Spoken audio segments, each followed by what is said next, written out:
tulisikia Kenyatta ameshikwa. It is perhaps the most iconic photograph of a date deeply etched in Kenyan history. October 20th, 1952.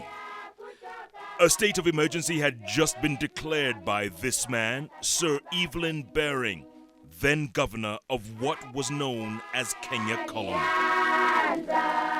The reason for the state of emergency? A movement known as Mau Mau had been wreaking havoc across most of Central Province and the capital, killing both settlers and their families, as well as any suspected sellouts to the movement. The tipping point was the assassination in broad daylight of this man, Senior Chief Warohiwa Kongo, who was one of the colonial government's most loyal administrators, and who'd been openly denouncing and condemning Mau Mau at every public rally. As soon as the emergency was declared, all suspected leaders of Mau Mau were rounded up, including Kenyatta and several other then up-and-coming politicians from across the country. In their ensuing trial, they came to be known as the Kapenguria Six, and included the likes of Bildad Kagea, Paul Ngei, Fred Kubai, Achieng Oneko, Kongo Karumba, and of course, Mzee Jomo Kenyatta. In the end, they were sentenced to lengthy prison sentences ranging from 7 to 9 years. Mzee, the so-called leader of the Mau Mau, was sentenced to 9 years in a remote prison in Kapenguria. Ilikuwa Oktoba 52, watu wote tulisikia Kenyatta ameshikwa. But if the colonial government thought by imprisoning the leadership of Mau Mau it would break the movement, they were very wrong. If anything, this only intensified the rebellion.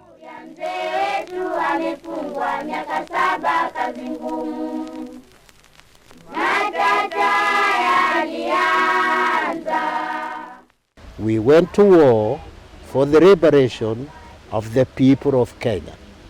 And when we say people of Kenya, it must be understood that it is the people of Kenya in the whole, not a part of our country, Kenya. Right. Everybody. Everybody. We went to fight, to liberate everybody. And therefore the government that is there, that comes later, must struggle to unite the people of Kenya. Getu Wakahengeri is one of a handful of Mau Mau veterans still alive more than half a century after the revolution. He fought side by side with such fearless commanders as General China and Field Marshal Dedan Kimathi as they attacked settler farms and killed settler families in a way that even shocked the colonial establishment.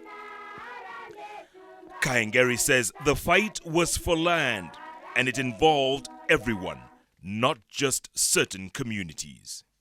What we have been is patriots who went to fight, to die, and detained and imprisoned for their own land. And that we did. We recovered our land, we recovered our freedom.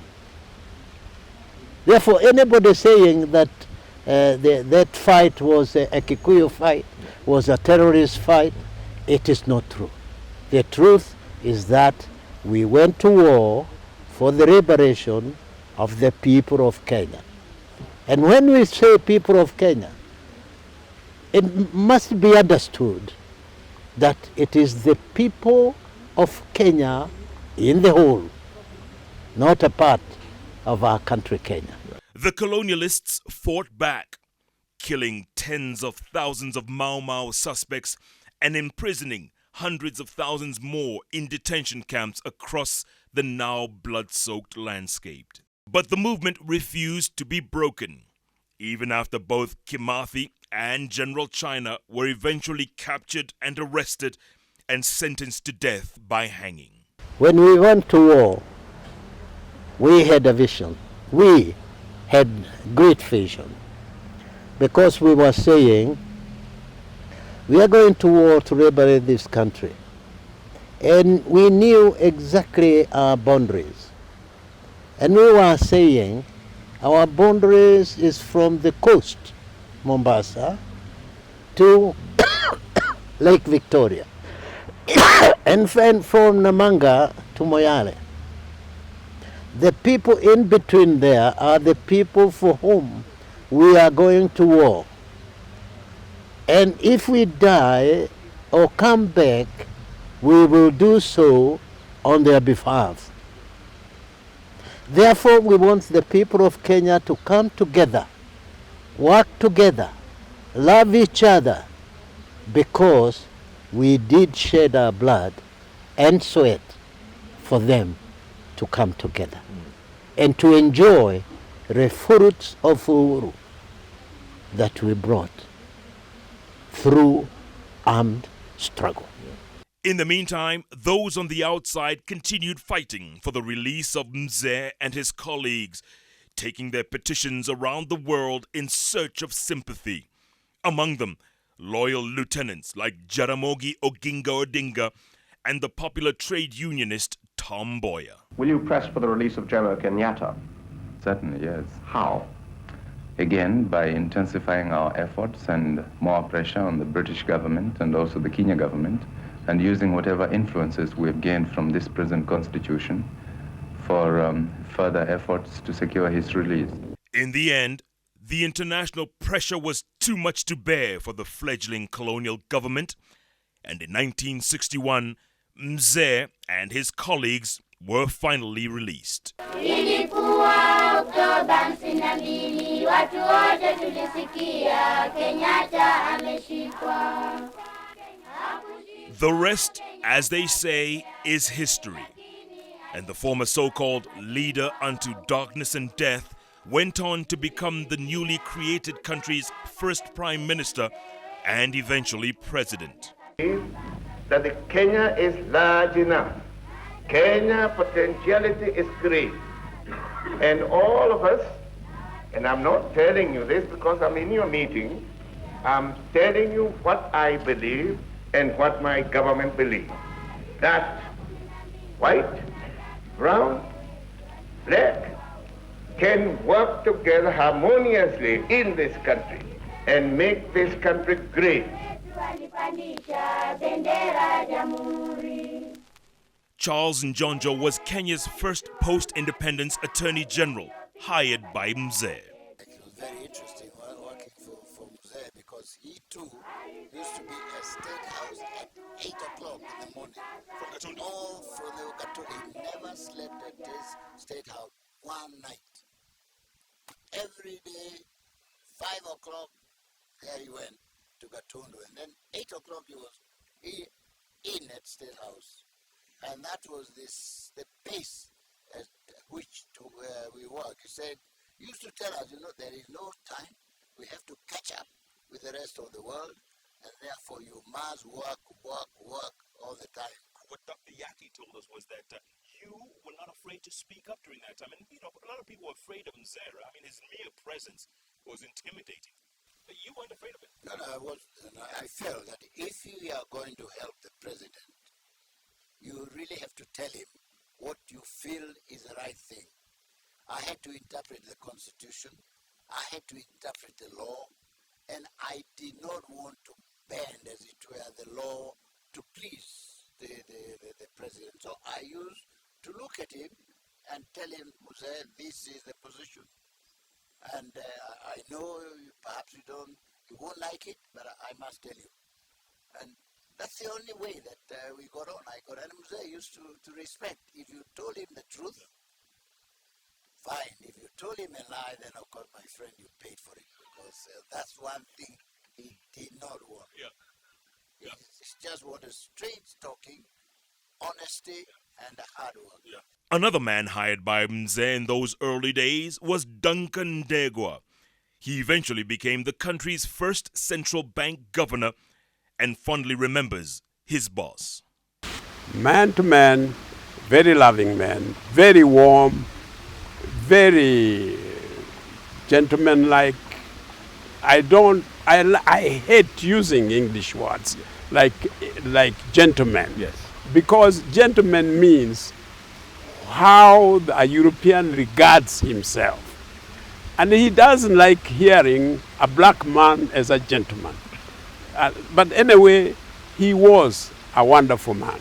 A wonderful man, both in social talk, in political talk, in any kind of talk. He was above the normal. Yeah. He was a good leader. He was a good leader too. As much as he was the inspirational leader of an emerging republic, there are some war veterans who blame Mzee for not fulfilling some of the promises he'd made to those who fought so hard and sacrificed so much to liberate the country. The first president, Mzee Jomo Kenyatta, didn't recognize the Mau Mau the way he should have. Why do you think that was? Was there pressure from the British government?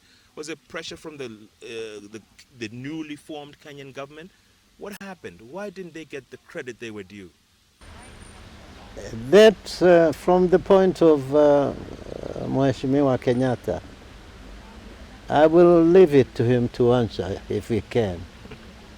But I know he did not do the best he could to honor the freedom fighters. Why? He only can answer. I do not know. You're a little disappointed, aren't you?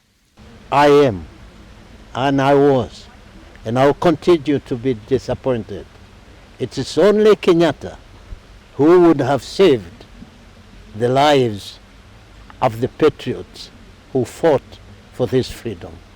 It is only Kenyatta who would have succeeded in giving us what we fought for, the land. Since he did not do so, other people who came into power did not find a reason for us to get anything. But what is not in dispute is that 57 years since the declaration of a state of emergency, Mzee Jomo Kenyatta is still today larger than life.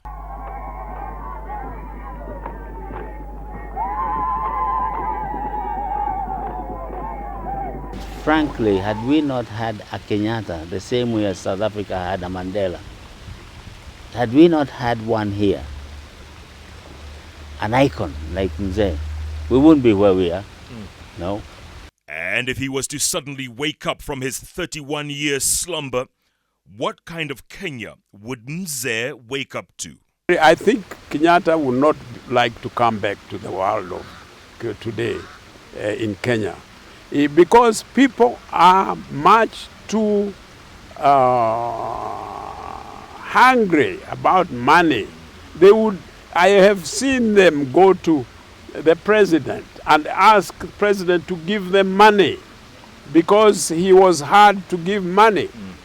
But there hasn't been enough education to teach people that money, if there was no goods, would be completely useless. These sentiments may not be a reflection of the majority of Kenyans, but then again, the majority seem content to want to follow rather than lead.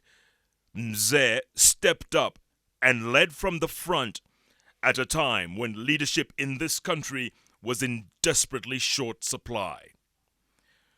More than 2 generations later, a nation still struggles to come to terms with its checkered past. Who among us will be bold enough and brave enough to step up and fill in Mzee's large shoes?